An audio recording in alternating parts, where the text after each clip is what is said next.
Assalamualaikum warahmatullahi wabarakatuh. Selamat pagi anak-anak. Semoga kalian semua dalam keadaan sehat-sehat dan dalam lindungan Allah Subhanahu wa taala. Tetap jaga kesehatan, jika keluar rumah tetap pakai masker karena memang kita masih di pandemi COVID-19 ini. Pada kesempatan kali ini kita akan membahas atau kita akan mempelajari para penguasa Daulah Abbasiyah. Namun demikian, sebelum pelajaran ini kita mulai, mari kita buka bersama dengan bacaan umul kitab ila hadiniyah wala kulian al-fatihah. A'udzubillahi minasyaitonir rajim. Bismillahirrahmanirrahim. Alhamdulillahirabbil alamin arrahmanirrahim maliki yaumiddin. Iyyaka na'budu wa iyyaka nasta'in. Ihdinas siratal mustaqim. Siratal ladzina an'amta 'alaihim ghairil maghdubi 'alaihim waladdallin. Amin.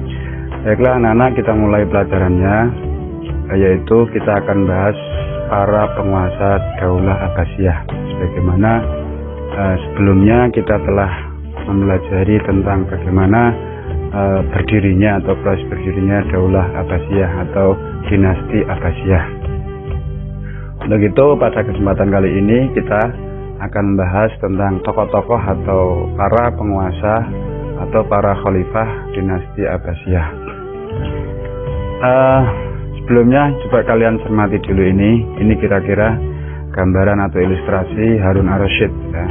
Harun ar-Rasyid masih dikerumuni oleh para ulama, para tokoh dan sebagainya, karena memang Harun ar-Rasyid itu salah satu tokoh yang memiliki pengaruh, memiliki prestasi dan memiliki kedekatan dengan para ulama. Daulah Abbasiyah itu berkuasa selama 5,5 abad. Bayangkan, Daulah Abbasiyah itu berkuasa selama 5,5 abad. Itu artinya kurang lebih 550 tahun. Yaitu dari 1302 atau sampai 656 Hijriah atau 750 Masehi sampai 1258 Masehi. Itu kurun atau masa pemerintahan dinasti Bani Abbasiyah.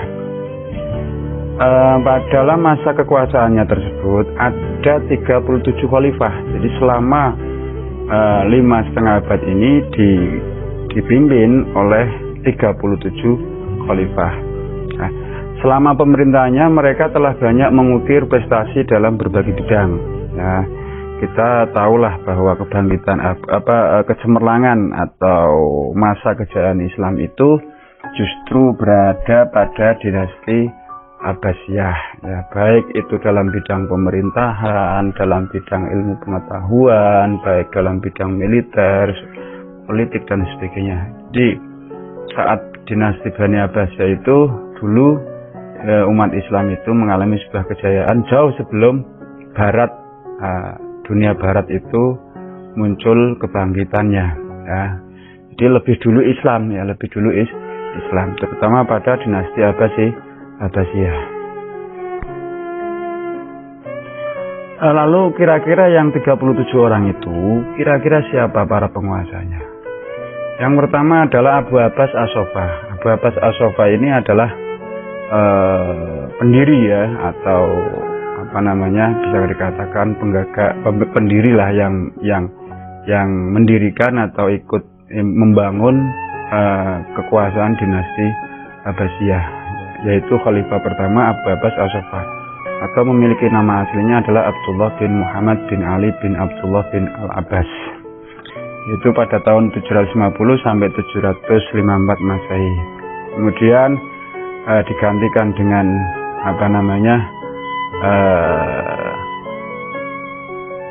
Abu Ja'far Al-Mansur, atau nama aslinya adalah Abdullah bin Muhammad bin Ali bin Abdullah bin Abbas, atau masih saudaranya. Yang ketiga adalah Al-Mahdi. Yang ketiga adalah Al-Mahdi. Al-Mahdi ini nama aslinya Muhammad bin Abu Ja'far Al-Mansur. berkuasa sejak tahun 775 Masehi sampai 785 Masehi. Berikutnya Musa al-Hadi. Musa al-Hadi ini berkuasa pada tahun 785 sampai 786. Yang kelima Harun ar-Rasyid. Harun ar-Rasyid namanya aslinya Harun bin al-Mahdi bin al-Mansur. Ya, Harun ar-Rasyid inilah yang banyak mengukir prestasi dalam bidang ilmu pengetahuan. Kemudian Al-Amin. Al-Amin ini nama aslinya Muhammad bin Harun ar-Rasyid. Ya. Al-Amin ini adalah putranya Harun ar-Rasyid. Berkuasa sejak tahun 809 sampai 813, jadi cuma berapa tahun saja itu kan. Berikutnya Al-Ma'mun. Al-Ma'mun ini adalah masih putranya Harun ar-Rasyid. Ya. Ini berkuasa pada 813 sampai 813. Pada kekuasaan Al-Ma'mun ini juga dalam bidang pengetahuan itu berkembang pesat, sebagaimana yang pernah dikembangkan oleh Harun ar-Rasyid itu sendiri atau ayahnya. Berikutnya Al-Musta'sim Muhammad bin Harun ar-Rasyid. Ini sama, masih putranya Harun ar-Rasyid. Berikutnya adalah Al-Watsiq Billah. Namanya Harun bin Al-Mu'tasim bin ar-Rasyid. Kemudian disusul kemudian kekuasaan berikutnya adalah Al-Mutawakkil 'alallah. Al-Mutawakkil 'alallah. Sampai sinilah nanti bisa dikategorikan sampai pada masa periode awal penguasa dinasti Abbasiyah. Yang ke-11 atau khalifah yang ke-11 itu adalah Al-Muntasir Billah. Itu menguasai pada tahun 861 sampai 862 Masehi. Nomor 12 Al-Musta'in atau Al-Abbas bin Al-Mutawakkil. Ini berkuasa 862 sampai 866. Berikutnya khalifah yang ke-13 adalah Al-Mu'tazilah atau Muhammad bin Al-Mutawakkil bin Al-Mu'tasim. Beliau menguasai pada tahun 866 sampai 869, jadi hanya beberapa tahun ya, di 3 tahun lah kurang lebih lah. Berikutnya Al-Mutahdi Billah Muhammad Al-Wasiq bin Al-Mu'tasim. Ini menguasai pada tahun 869 sampai 870 ya, jadi hanya 1 tahun. Berikutnya Al-Mu'tamad 'alallah Ahmad bin Al-Mutawakkil bin Al-Mu'tasim. Ini berkuasa 870 sampai 892. Nah, ini yang agak lama ya. Ini hampir 3 tahun ya, 30 tahun ya, kurang lebih ya 28-an lah. Ya. Berikutnya Al-Mu'tarid Billah atau Ahmad bin Al-Muwaffaq Tolha bin Al-Mutawakkil bin Al-Mu'tasim. Ini 892 sampai 902. Itu artinya hanya menguasai 10 tahun kurang lebih. Al-Muqtafi Billah atau nama aslinya Ali bin Al-Muqtadid ya, 902 sampai 908, hanya 6 tahun. Kemudian yang nomor 18 ya, khalifah yang ke-18 ini namanya Al-Muqtadir Billah atau yang nama aslinya Ja'far bin Al-Muqtadid. Ini berkuasa sejak tahun 908 sampai 932 Masehi. Nah, kemudian nomor 19 khalifah yang ke-19 itu adalah Al-Qahir Billah atau Muhammad bin Muqtadid, 932 sampai 934 Masehi. Yang ke-20 Ar-Razi Billah, nama aslinya Muhammad bin Al-Muqtadir bin Al-Muqtadid, berkuasa sejak tahun 934 sampai 940, jadi kurang lebih ya 6 tahun. Kemudian Al-Muttaqilillah, nama aslinya Ibrahim bin Al-Muqtadir bin Muqtadid, 940 sampai 944. hanya 4 tahun. Kemudian Al-Mu'tasim Al-Muktafi billah, atau nama aslinya Ali bin Al-Mu'tadid ya. Ini sejak 944 sampai 946, hanya 2 tahun. Kemudian Al-Mu'tilillah atau Al-Fadil bin Al-Muqtadir bin Al-Mu'tadid 946 sampai 974, kurang lebih ya 8 tahun. Kok 8 tahun ya. Banyak itu 28 tahun. Yang 24 atau Abdul Karim bin Mu'ti bin Al-Mu'ti bin Al-Muqtadid, yaitu berkuasa sejak tahun 974 sampai 991.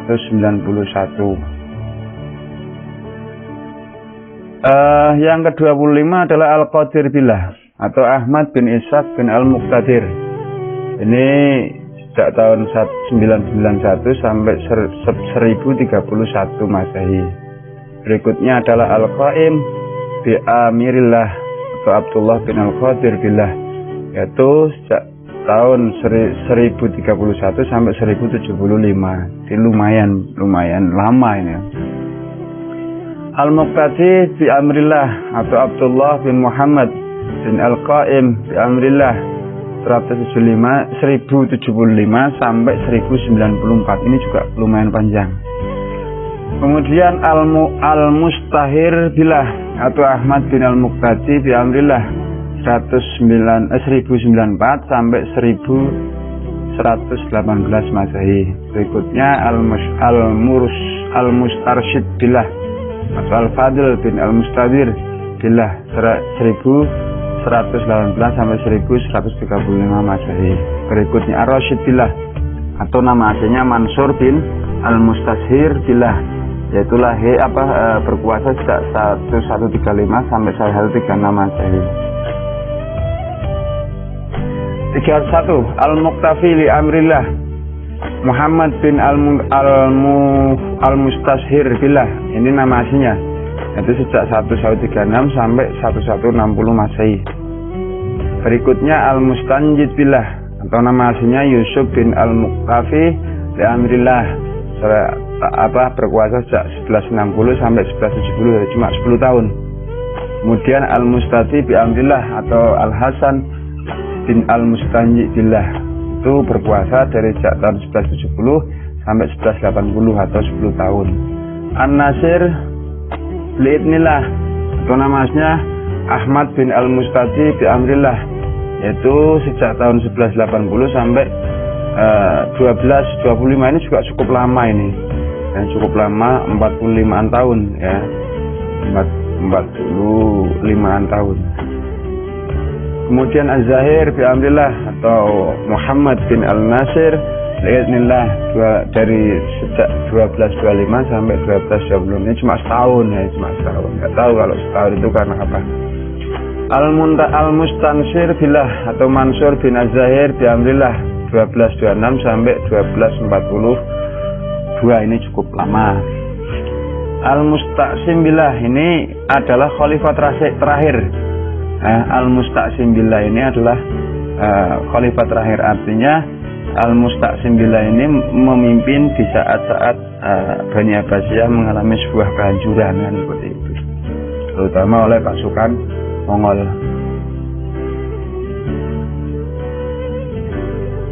Dari khalifah-khalifah tadi,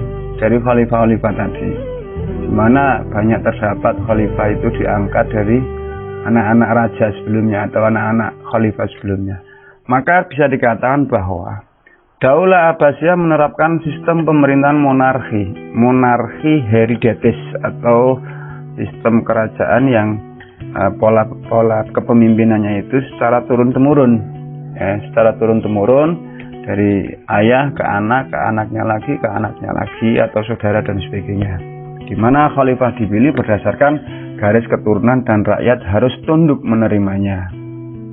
Berbeda dengan Indonesia, kalau Indonesia menerapkan sistem demokrasi Pancasila, di mana presiden dipilih oleh rakyat melalui pilihan umum. Jadi kalau monarki ini rakyat tidak punya andil apapun, tetapi kalau sistem demokrasi sebagaimana diterapkan di Indonesia, justru yang memilih presiden adalah rakyat.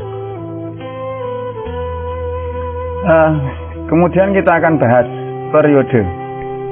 periode masa pemerintahan dinasti Abbasiyah, ya, karena begitu panjangnya tadi sampai 550 atau 5,5 abad ini, sementara itu yang menguasai sampai 37 khalifah, maka tentu ada masa-masa transisi atau masa-masa yang bisa dikategorikan atau digolong-golongkan. Yang pertama adalah masa Abbasiyah I, yaitu semenjak lahirnya Daulah Abbasiyah tahun 132 atau 750 Masehi sampai wafatnya Khalifah Al-Wasik 232 atau 847 Masehi. Ini ada Khalifah ke-9, ya, sering disebut dengan periode pengaruh Persia pertama. Kemudian masa Abbasiyah kedua, yaitu mulai Khalifah Al-Mutawakkil. Al-Mutawakkil ini adalah Khalifah yang kedua, ke-10, ya, yang ke-10 pada tahun 232 Hijriah atau 847 Masehi sampai berdirinya Daulah Buwaihiyah. Perlu kalian catat bahwa Daulah Buwaihiyah ini tetap masih dalam masa Khalifah dinasti Abbasiyah. Namun para khalifahnya itu kemudian diangkat dari keturunan suku Buwaihi di Baghdad pada tahun 334 atau 946 Masehi, disebut masa pengaruh Turki pertama, kan seperti itu, masa Turki pertama.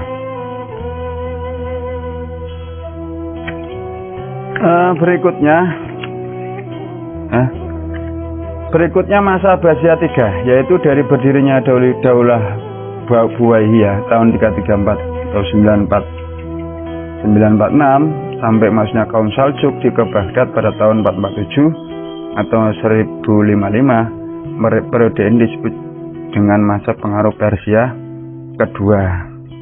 Nah, periode terakhir yaitu masa Abbasiyah IV, yaitu masuknya orang-orang Saljuk ke Baghdad pada tahun 447 Hijriah atau 1055 Masehi sampai jatuhnya kota Baghdad ke tangan bangsa Mongol di bawah pimpinan Hulagu Khan pada tahun 656 Hijriah atau 1258 Masehi, disebut juga dengan masa pengaruh Turki kedua.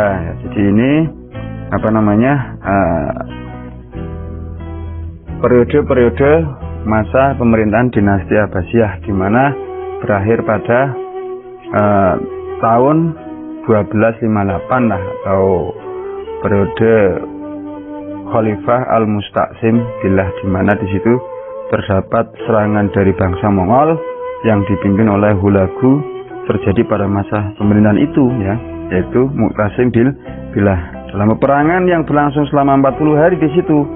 Jadi pada saat itu terjadi peperangan yang luar biasa antara tentara Mongol, ya, dengan pasukannya Al-Musta'sim Billah selama 40 hari, dan akhirnya Al-Musta'sim tadi itu meninggal terbunuh. Jadi itu. Berikutnya adalah keruntuhan Daulah Abbasiyah. Ya, setelah tadi kita membahas para penguasa dinasti Abbasiyah, yaitu 37 khalifah, dan berakhir pada Khalifah Al-Musta'sim Billah, dan tadi sudah disinggung bagaimana kemudian Abbasiyah ini akhirnya runtuh oleh serangan bangsa Mongol. Nah, tentu kalau melihat usia Daulah Abbasiyah ini sudah cukup lama, artinya tentunya kekuatan sudah banyak terbangun. Tapi justru kenapa kemudian kok mudah digulingkan oleh atau diserang oleh bangsa Mongol? Tentu ada banyak faktor. Ya, tentu ada banyak faktor. Faktor itu adalah yang pertama, faktor baik yang internal maupun eksternal. Ya, sekali lagi baik faktor internal maupun faktor eksternal. Faktor internal, ya, faktor internal yaitu para penguasa itu terdapat hubudunya atau memiliki kecenderungan hubudunnya. Nah, hubudunnya itu apa sih? Hubudunnya itu kecintaan yang berlebihan terhadap kemewahan dunia, sehingga apa? Mereka lupa akan tugas-tugas pokok sebagai khalifah, tetapi kadang-kadang justru mereka berperilaku foya-foya karena tadi hubudunnya tadi. Yang kedua adalah konflik keluarga Daulah Abbasiyah yang berujung pada perebutan kekuasaan. Nah, karena terjadi konflik, ya sudah menjadi hal yang lazim, mafhum lah, biasa lah, bahwa ketika dalam sebuah kerajaan itu terjadi sebuah konflik antar keluarga, itu tentunya adalah perebutan kekuasaan. Pada periode kedua Khalifahan Daulah Abbasiyah, perebutan kekuasaan ini nampak jelas sekali, ya. Terbukti sebenarnya mereka atau dalam sejarah kekuasaan Khalifah dinasti Bani Abbas atau dinasti Abbasiyah ini, banyak para penguasa yang akhirnya mati atau meninggal, wafat secara terbunuh. Jadi banyak, ya karena tadi satu sama lain saling berebut kekuasaan kan, seperti itu. Itulah salah satu kelemahan dari monarki itu, ya seperti itu. Biasanya terjadi perebutan kekuasaan antara pihak keluarga. Berikutnya adalah karena meningkatnya konflik keagamaan. Konflik keagamaan ini terutama antar kelompok Sunni dan Syiah yang memang sejak masa Khalifah Ali bin Abi Thalib dan Muawiyah bin Abi Sufyan ini tidak akan pernah selesai hingga masa Daulah Abbasiyah. Kita tahu bahwa Daulah Abbasiyah itu keluarga Ali atau Abbas ini mendukung Ali, sementara Muawiyah itu atau dinasti sebelumnya itu mendukung Sunni, ya tidak tahu ya. Artinya kedua kelompok ini selalu berseteru konflik kan, antara Muawiyah dan antara Sunni dan Syiah. Ya.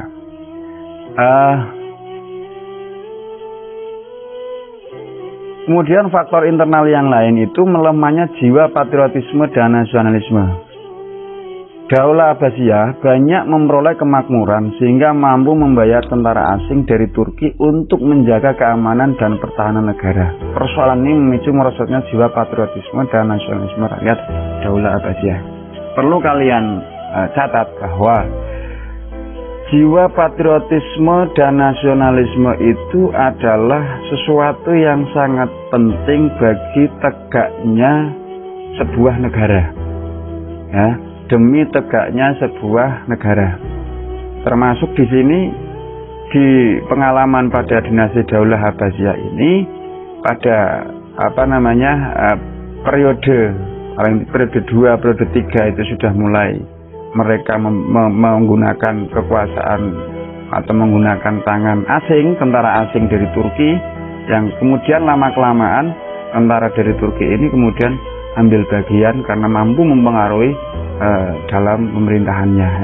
Oleh karena itu, karena hilangnya atau melemahnya jiwa patriotisme nasionalisme ini, akhirnya dinasti itu dapat mudah dirobohkan atau dihancurkan. Ya sama, negara itu kalau memang nasionalismenya itu lemah, ya akan mudah direbut atau diruntuhkan oleh negara lain. Oleh karena itu, saya berpesan kepada anak-anak semua, pupuk rasa patriotisme, nasionalisme. Karena apa? Hubbul waton minal iman. Cinta tanah air itu adalah bagian dari iman. Itu kamakola Mbah Wahab Hasbullah atau Mbah Hasyim Asy'ari kan seperti itu. Maka agar Indonesia ini tetap jaya, maka tanamkan jiwa patriotisme atau hubbul waton minal iman tadi. Kemudian faktor eksternal, kalau tadi internal, kalau sekarang eksternal. Penyerangan tentara Mongol atas Baghdad atau ibu kota Daulah Abbasiyah, sebagaimana tadi saya sudah menceritakan, yang dipimpin oleh Hulagu Khan pada tahun 1258 Masehi. Saat itu Daulah Abbasiyah dipimpin oleh Al-Mu'tasim Billah. Setelah kota Baghdad hancur dan Khalifah Daulah Abbasiyah terbunuh, berakhirlah kekuasaan Daulah Abbasiyah untuk pertama kalinya dalam sejarah dunia muslim tanpa khalifah yang namanya biasa disebut dalam sholat Jumat. Artinya pasca terbunuhnya Al-Mu'tasim billah ini tidak ada khalifah.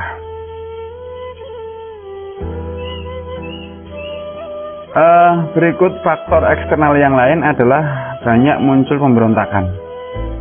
Ya, setelah periode kedua, kekhalifahan Daulah Abbasiyah tidak sekuat para pendahulunya.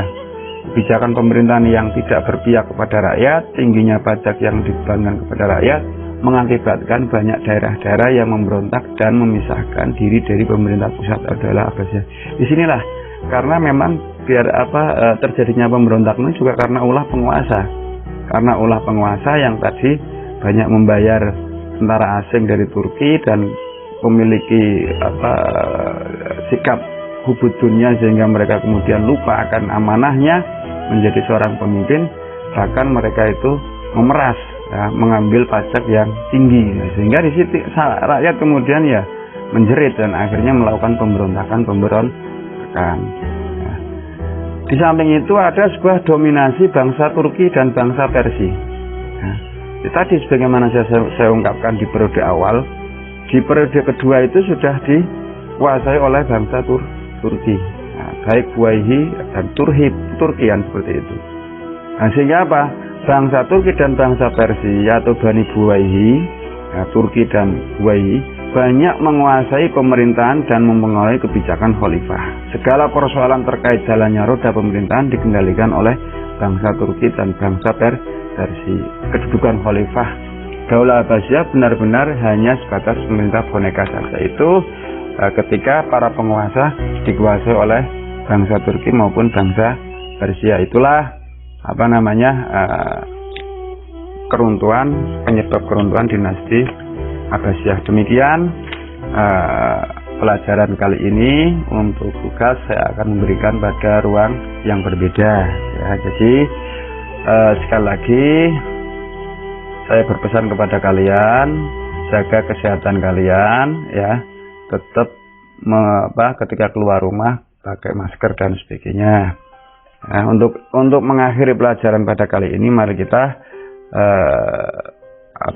tutup dengan bacaan wal asri. Bismillahirrahmanirrahim. Wal asri innal insana lafi khusrin illal ladzina amanu wa amilus solihati wa tawassaw bil haqq wa tawassaw bisabr. Walhamdulillahirabbil alamin.